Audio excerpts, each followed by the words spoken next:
الحمدللہ رب العالمین والصلاة والسلام علی اشرف الانبیاء والمرسلین وعلی آلہ وصحبہ ومن استنى بسنته الى یوم الدین اللہم اجعلنا منہم ومن الذین آمنوا وعملوا الصالحات وتواصوا بالحق وتواصوا بالصبر آمین یا رب العالمین ثم اما بعد فاعوذ باللہ من الشیطان الرجیم هل اتاك حدیث ضیف ابراہیم المکرمین اذ دخلوا علیہ فقالوا سلاما قال سلام قوم منکرون رب اشرح لي صدري ويسر لي امري واحلل عقدة من لساني يفقهوا قولي آمین یا رب العالمین ثم اما بعد everybody السلام علیکم ورحمۃ اللہ وبرکاتہ۔ آج انشاءاللہ آج کے سیکشن میں آپ سے جو بحث کرنی ہے وہ ذرا مشکل تو ہے، لیکن انشاءاللہ شروع میں اگر کچھ انٹروڈکشن ہو جائے تو معاملہ آسان ہو جائے گا۔ عربی کے قواعد میں جسے بلاغہ کہا جاتا ہے، بلاغہ میں پڑھتے ہیں پہلے تو عربک گرامر، ہر زبان میں گرامر ہوتی ہے لیکن عربی گرامر بہت سینسیٹیو سی چیز ہے اور ہر چھوٹی چھوٹی بات پر بہت زیادہ دھیان کرنا پڑتا ہے، اور تقریباً ہر دنیا کی گرامر میں تین ڈویژنس تو ہیں، تین تقسیمیں تو ہیں، اسم and فعل and حرف۔ In English we have nouns and verbs and prepositions، اس قسم کی تقسیم تقریباً ہر زبان میں ہے۔ اب عربی میں ان کے استعمال میں جو فرق ہے اس کو سمجھنے کی ذرا ضرورت ہے۔ عربی زبان میں ایک اعراب کا مسئلہ ہے، یعنی ایک لفظ کو، ایک اسم کو آپ اس پہ مختلف قسم کی حرکتیں آخر میں ڈال دیتے ہیں۔ آپ لوگوں کو اگر عربی کا علم نہ بھی ہو تو جب قاری صاحب کے ساتھ چھوٹے تھے اور بیٹھے تھے تو قاری صاحب نے کہا تھا بن بن بن، تن تن تن، جن جن جن، اسی طرح پڑھایا تھا نا آپ کو۔ پھر کتابن کتابن کتابن۔ اب ان تمام حرکات سے اصل میں معنی میں فرق پڑتا ہے، یعنی کتاب کا لفظ کہاں استعمال ہو رہا ہے، کس لیے استعمال ہو رہا ہے، اس پہ ڈیپینڈ کرتا ہے کہ کتابن کہا جائے یا کتابن کہا جائے یا کتابن کہا جائے۔ اور یہ بیسک معاملہ تو ہے ایک طرح سے، لیکن اس کی بہت آگے جا کے جب آپ زیادہ ایڈوانس اسٹڈیز میں آتے ہیں تو it becomes more and more complicated. فرض کریں جس طرح ہم کہتے ہیں الحمدللہ، ہمارے ہاں جو ہے ہمارا سب سے مشہور ذکر الحمدللہ، الحمد میں دال پر پیش ہے، الحمدللہ، الحمدللہ نہیں کہتے، الحمدللہ نہیں کہتے، الحمدللہ کہتے ہیں۔ لیکن جب سبحان اللہ کہتے ہیں، دو الفاظ ہیں سبحان اور اللہ، تو لفظ سبحان میں سبحانو نہیں پڑھتے، الحمدو میں الحمدو پڑھتے ہیں، لیکن سبحان میں سبحان اللہ پڑھتے ہیں۔ سبحان اللہ پڑھنا غلط ہے، سبحان اللہ پڑھنا غلط ہے۔ ایکچولی الحمدللہ ممکن ہے عربی میں، الحمدللہ پڑھا جا سکتا ہے، لیکن اس کے معنی کمزور ہو جاتے ہیں، یعنی الحمدللہ از مور پاورفل، الحمدللہ زیادہ قوی ہے، الحمدللہ اس سے ضعیف ہے، اس سے کمزور ہے۔ خیر، ایک مزے کی آیت قرآن میں جس میں فرشتوں نے زیارت کی ابراہیم علیہ السلام کے گھر کی، جوان آدمیوں کے شکل میں ان کے گھر پہ آئے، اجنبی تھے، انہیں جانتے نہیں تھے، انہوں نے دروازہ کھولا، قالوا سلاما، انہوں نے سلام کیا، قال سلام قوم منکرون، انہوں نے سلام کا جواب دیا، دوبارہ انہوں نے بھی کہا سلام، تم لوگوں کو میں نہیں جانتا، قوم منکرون، ایسی قوم جن سے میں انجانا ہوں۔ لیکن عجیب دقت ہے عربی کے کلام میں کہ جب فرشتوں نے سلام کیا تو انہوں نے کہا سلامن، سلامن یعنی زبر ہے اس میں، سلامن۔ جب ابراہیم علیہ السلام نے سلام کا جواب دیا تو انہوں نے کہا سلامن۔ اب پیش آ گئی نا، ان کے سلام میں سلامن اور ابراہیم علیہ السلام کے جواب میں سلامن۔ اب آپ انگریزی کا ترجمہ پڑھ لیں، اردو کا ترجمہ پڑھ لیں، کوئی بھی ترجمہ پڑھ لیں، ترجمہ کیا ہوگا؟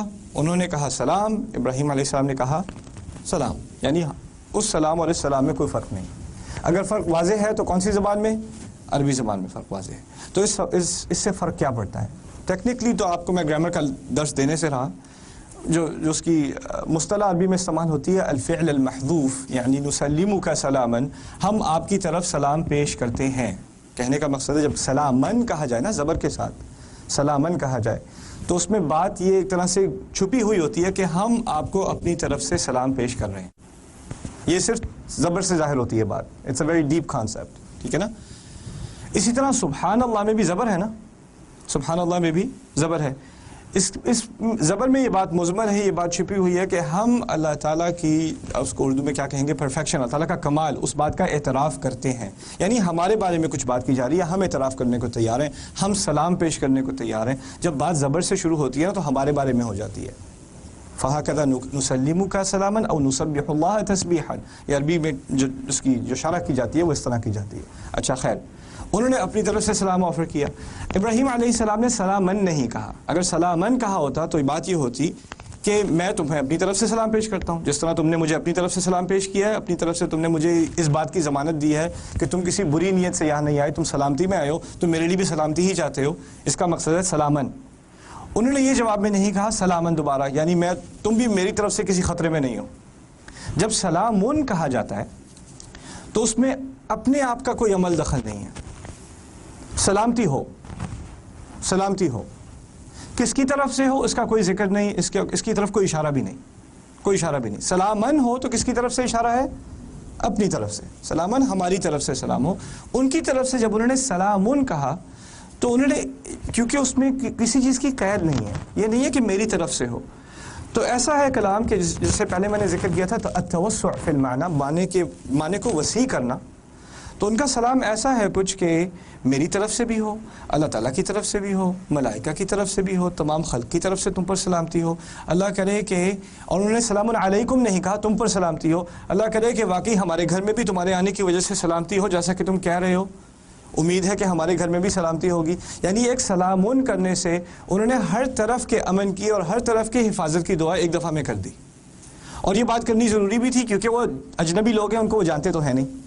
اور وہ 3-4 لڑکے گھر کے اندر داخل ہو رہے ہیں، انہوں نے انوائٹ تو کر دیا اندر، بلا تو لیا اندر، لیکن انہوں نے سلامون پہلے کہا. اللہ تعالیٰ کی طرف سے ایک التجا بھی کر دی، ان کی طرف کا جواب بھی ہو گیا. اور یہ سلام اس سلام سے بہتر ہے کیونکہ اس سے زیادہ وسیع ہے. رائٹ؟ او باحسن منہا، قرآن میں ہے اگر کوئی آپ کو سلام کرے تو آپ اس کو اسی طرح کا جواب بھی دیں، لیکن بہتر ہے کہ آپ کیا کریں؟ اب باحسن منہا او ردوہا، یعنی آپ اس سے بہتر جواب دیں یا کم از کم اسی طرح کا جواب دے دیں. ابراہیم علیہ السلام کے سلامون کہنے میں یہ بات بھی واضح ہے کہ ان کا سلام ان کے فرشتوں کے سلام سے بہتر تھا. یعنی اس آیت کی تکمیل قرآن میں اس کی ایک مثال خود ہے. ابراہیم علیہ السلام کی جو آیت کے بارے میں جو آیت آ رہی ہے، انہوں نے اس آیت کے نزول ہونے سے پہلے ہی امپلیمنٹ کیا ہوا ہے. اور اسی طرح سے ایک عجیب سی چھوٹی سی دقیق سی بات قرآن سے جو نکلتی ہے، فَاتَّبِعْ مِلَّةَ إِبْرَاهِيمَ حَنِيفًا. ہمارے رسول صلی اللہ علیہ وسلم کو کسی اور نبی کی ملت، کسی اور نبی کی سنت کا اتباع کرنے کا کہیں حکم نہیں ہے. ان کو اور کہیں کسی اور نبی کے بارے میں یہ نہیں کہا کہ آپ ان کی ملت کا اتباع کریں سوائے ابراہیم علیہ السلام. فَاتَّبِعْ مِلَّةَ إِبْرَاهِيمَ حَنِيفًا. یعنی کچھ آداب ایسے ہیں جو رسول صلی اللہ علیہ وسلم کو دیے گئے ہیں، قرآن میں بھی دیے گئے ہیں، لیکن ان کی مثال رسول صلی اللہ علیہ وسلم سے پہلے کہاں ملتی ہے؟ ابراہیم علیہ السلام میں ملتی ہے. سو دس از قالوا سلاما قال سلام قوم منکرون. اچھا، اسی طرح جب ہم کہتے ہیں السلام علیکم یا کہتے ہیں السلام علیکم، کون سا استعمال کرتے ہیں؟ ایسا پیش استعمال کرتے ہیں نا. تو پیش استعمال کرنے میں آپ نے دوسرے کی طرف اپنی حفاظت کا یا اپنے امن کا اور اپنی اچھی نیت کا اظہار ہی نہیں کیا، آپ نے اس کے لیے دعا بھی کی ہے کہ آپ ہر معاملے میں آپ پر سلامتی ہو، آپ اللہ تعالیٰ کی حفظ و امان میں رہیں. ایک طرح سے دعا ہے السلام علیکم.